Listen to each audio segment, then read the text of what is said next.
Sasa mama, si tukuache mara moja. Tunarudi sasa hivi, tunaenda kutafuta msaada. Nakufa jamani. Nisaidieni mimi. Mungu jamani. Mimi nafikiri baba, ungeingia ndani ukamuone mwenzio, ujilizishe na yeye akuone, alizike, kifupi mliziane. Au unasemaje mzee mwenzangu? Sawa sawa, wala hujakosea. Baba,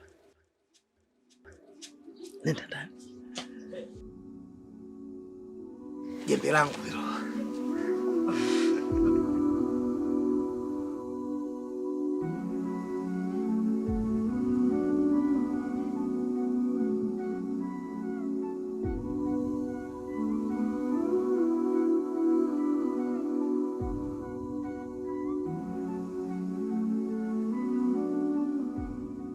Pambe.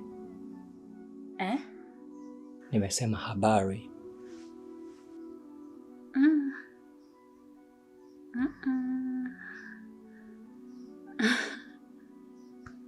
Salama. Sijui wewe. Naitwa Matola.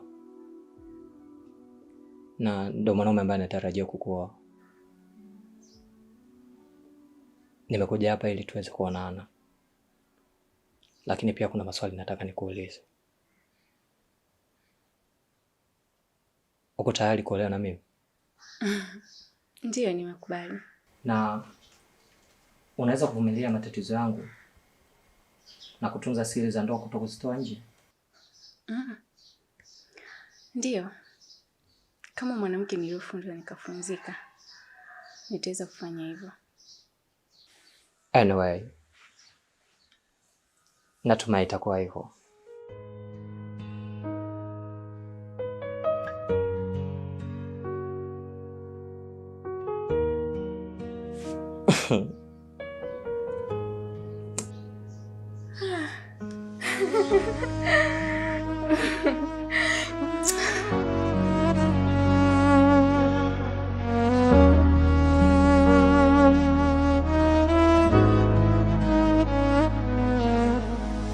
Nilikuwa na ndoto na wewe ndani, mikono yangu mitupu, moyo wa dhahabu. Mbona kimbia? Shida nini? Nimkimbia mama hapo. Kanitolea mavyombo nioshe, nikaona siwezi kuosha vyombo mpaka nikutane na mpenzi wangu. Kweli? Ndio maana nakupenda ujue. Au nishinde mimi. Mimi nakupenda leo, kesho nitakupenda na kesho kutwa. Na sitaka nikuache mpaka pale nafsi yangu itakapotengana na mwili. Siku moja tutakuwa sote, hata kama leo ni ngumu pote. Nitaamka, nitapambana hadi tufike mahali panafaa. Siku moja tutakuwa sote, hata kama leo ni ngumu pote. Nitaamka, nitapambana hadi tufike mahali panafaa. Wakiuliza, mbona hujafungua ofisi mpaka muda huu alafu unakunywa mapombe? Usitaki uniambie unajistress kwa ajili ya yule mwanamke. Acha hizo babu, wanawake wapo wengi sana. Cha muhimu tufanye kazi upate hela, watakuja ni wazuri zaidi yake. Sijisikii kufanya kazi leo. Wewe endelea tu. Moyo wangu kavunjika, tajiri kakupa kile mimi. Baba, katika jina la Yesu, nipo hapa kwa ajili ya kuteketeza nguvu zote za giza. Mungu Baba, mfalme wa wafalme, Simba wa Yuda, mfalme wa nyika, naondoa nguvu zote, pepo mchafu, shetani, kila aina ya miujiza, nataka kukemea, kuondoa, kuvunja na kuteketeza, kusambaratisha kabisa kila aina uchawi, ushirikina, ndumba, pepo chafu, miujiza yote nakemea. Fire, fire, fire, fire! Haleluya. Amen. Haleluya. Amen. Haleluya. Amen. Haleluya. Umejibu maombi. Amejibu maombi. Unajibu maombi. Twakuamini Bwana. Umejibu. Amejibu maombi. Amejibu maombi. Twakuamini Bwana. Haleluya. Amen. Haleluya. Amen. Bwana Vevo, karibu sana kijana wangu. Mama yako alipatwa na dhoruba kidogo alipokuwa shambani, lakini nikaweza kumwombea, na sasa Roho Mtakatifu, damu ya Yesu Kristo mfalme wa Nazareth imeweza kutenda miujiza. Ameweza kuwa sawa sasa hivi kama unavyoona. Wewe kama nani mwenye mamlaka ya kuweza kumwombea mama yangu? Na kama ulikuwa unataka kumsaidia, si ungemchukua na kumpeleka hospitali? Mtu kagongwa na nyoka huko sima nini huko polini, unamwombea ili iweje sasa? Lakini amekuwa sawa kama unavyoona. Shida sio kupona, shida kwa nini umwombea bila kunipa taarifa? Ulitakiwa unipe taarifa mimi nijue, mimi kama mtoto wake. Wewe ni nani mpaka unachukua maamuzi ya kumwombea? Huyu alitakiwa aende hospitali, sio kuombewa. Nani amekombea nataka maombi? Mbona tunaingiliana wewe? Mimi ni mchungaji wenu. Mchungaji wake wewe na nani? Mbona unapenda kunikalia mbele? Mbona unapenda kuharibu vitu vya watu?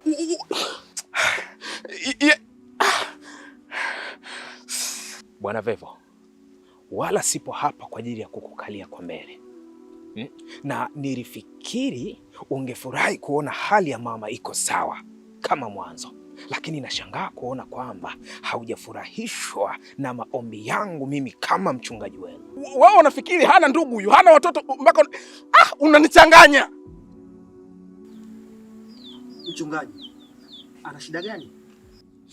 Jamani, kuna mtu amempa taarifa huyu au kumpigia simu? Hapana, labda sio miongoni mwetu. Sasa alijuaje mpaka akaja huko? Bwana Yesu asifiwe. Amen. Bwana asifiwe sana. Amen. Mimi nafikiri kwamba huenda ni hasira tu, kwa sababu wanasema damu ni nzito kuliko maji, na atakuwa sawa. Haleluya. Amen. Basi mubaki na amani ya Bwana.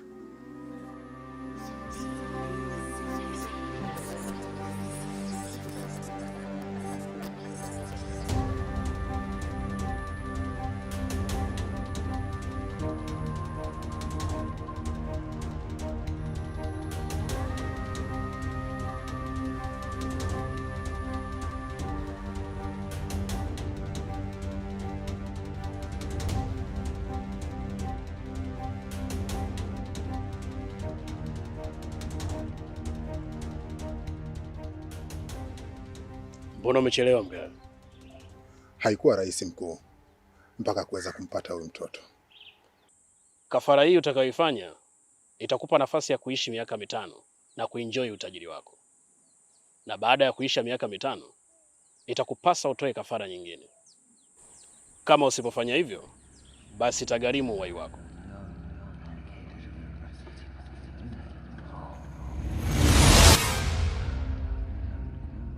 Monsieur Mugaya, acceptez la sacrifice. Na mokili oyo, iloko ya pambe za lakate. Ça va?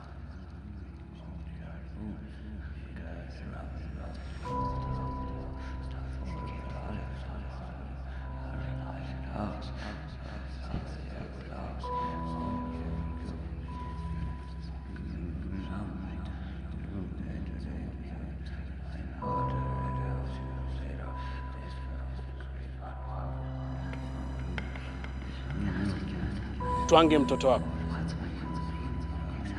Twange mwanao.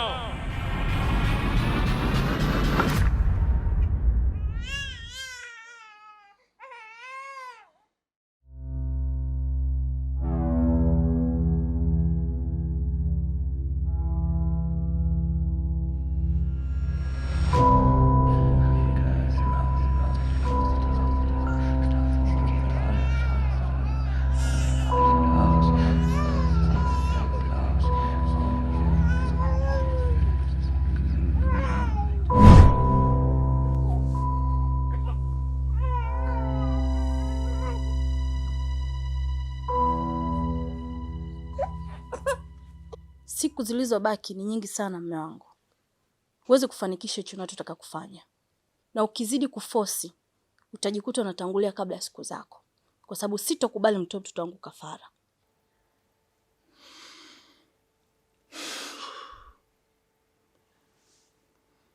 Wala sikuwa na nia unayofikiria wewe. Nilikuwa nafanya ibada zangu.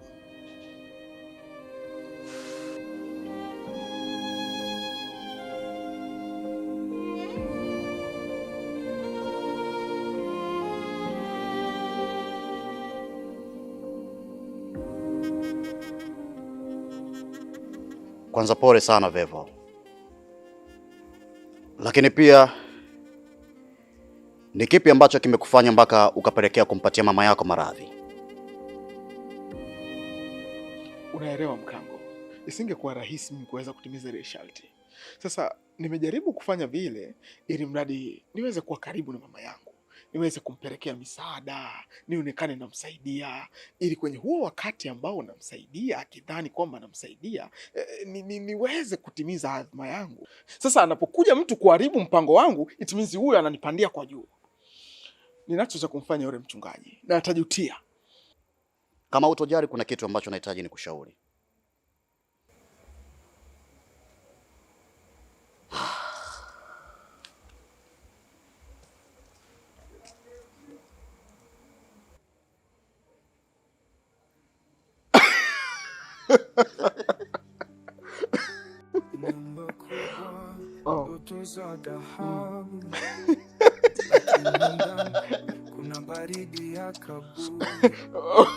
Unajua, una mawazo ya kishetani sana. Wanapanda ngazi lakini ni zamani.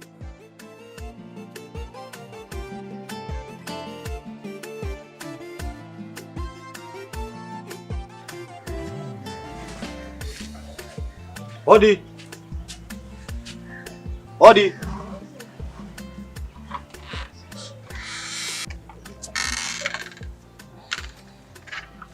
Karibu baba. Asante. Hali yako? Salama. Wewe jamaa yako yupo? Hapana, mume wangu hayupo, ametoka. Mume wako mimi namdai 60,000 ya kodi. Na mpaka sasa bado anazungusha. Sasa ili tusigombane mimi na nyinyi, toeni tu vyombo vyenu, wekeni pale. Yeye atakaporudi, hivi vitu atavikuta viko pale. Basi mtaondoka, isiwe ugomvi, kwa sababu nimejenga hii nyumba ili mradi iweze kunisaidia, lakini sasa leo kama vile imeshakuwa adhabu. Hapana baba, tafadhali. Tunaomba utupe muda, tutakulipa pesa yako. Unataka nikuvumilie? Yaani zaidi ya hapa napovumilia bado unaniomba tena nikuvumilie.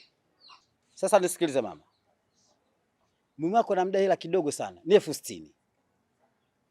Lakini kutokana na mazingira yalivyo, mimi nataka nikupe wewe hiyo 60,000, halafu wewe umpe mume wako ili aweze kuja kulipa hiyo kodi, lakini nataka unisaidie kitu kidogo sana. Kitu kidogo tu. Samahani mzee wangu. Hicho kitu ambacho unakizungumzia ni kitu gani? Maana mimi sijakuelewa babangu. Mimi nimemuelewa. Nimeokolewa vizuri sana wewe mzee. Sikia mzee. Mzee, heshima tuheshimiane. Nakwambia hivyo, mke wangu. Hii wewe vipi mzee wewe? Hata kama unatudai hela yako ya kodi, sio unamtokoze mke wangu. Yaani inawezekana umchukue mke wangu ukamjunje wewe, umfanye unachokitaka wewe huko, alafu umpe hela. Wewe umesikia anajiuza huyu? Wewe mzee vipi wewe, umelogwa nini?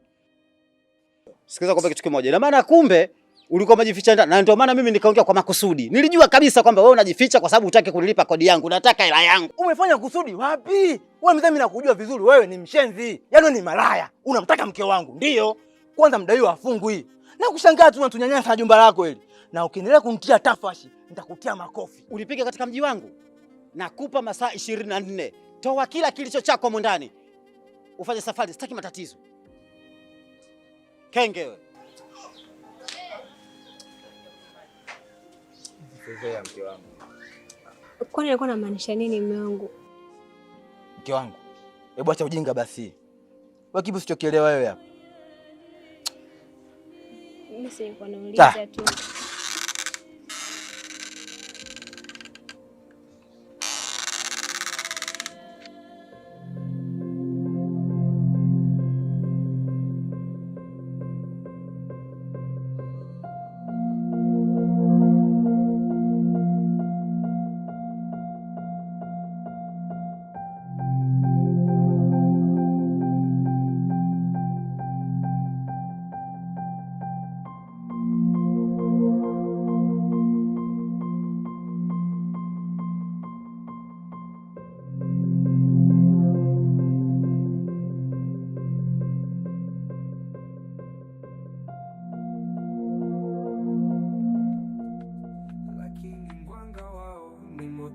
maangamizi.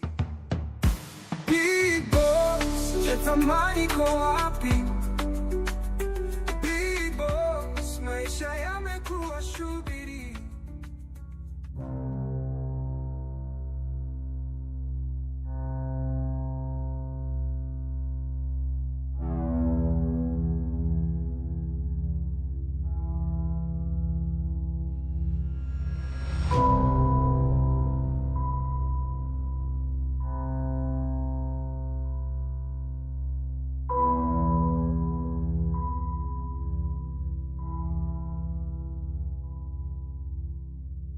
Bwana Vevo,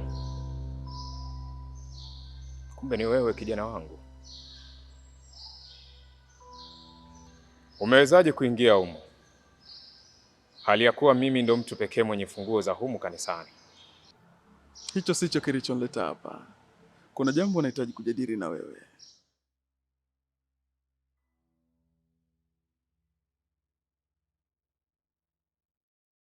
Nimekuja hapa kukupa nafasi adhimu ambayo kila mwanadamu katika dunia hii anatamani awe nayo. Nadhani unawaona watumishi wa Mungu huko Dar es Salaam wanavyofanikiwa kuwa na makanisa makubwa, kujaza waumini wengi, wanafanya miujiza ya kutisha, wanaponya virema, wasioona wanaona, wasiozaa wanazaa. Nataka nikufanye wewe uwe zaidi ya wao. Kama tutakubaliana na mimi, utakuwa ni mtumishi wa Mungu ambaye unaheshimika katika hili taifa na ni alama.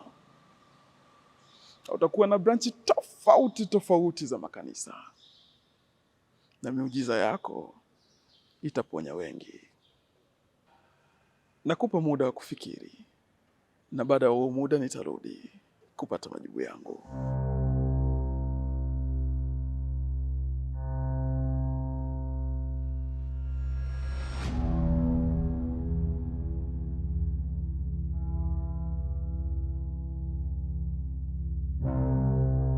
Hello, I'm Chi, Chris Bando, bei Kitonga. Kama wewe ni mtumiaji wa Halotel, unaweza kupata GB 10 kwa shilingi 10,000 tu na kuendelea, na kifurushi hicho kinadumu ndani ya miezi 8.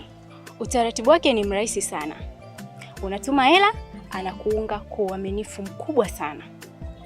Ili kumpata Chris Bando, utampata kwa namba 0717 048 048 au 0615 754 303.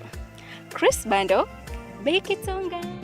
Lakini ndani kuna baridi ya kaburi, wanacheka nje ndani machozi ya damu, wanapanda ngazi lakini ni za miba, kila hatua inawaza ni nini kinafuata.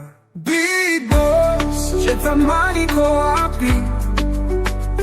Big Boss, maisha yamekuwa shubiri, kwa pesa, kwa nguvu, wanapoteza nafsi zao. Big Boss, nani atabaki mwishoni? Mikono yao inashika dhahabu, lakini moyo umejaa sumu kali, kila dirisha lina giza, hakuna nuru. Wanatembea gizani, wanatafuta mwanga, lakini mwanga wao ni moto wa maangamizi.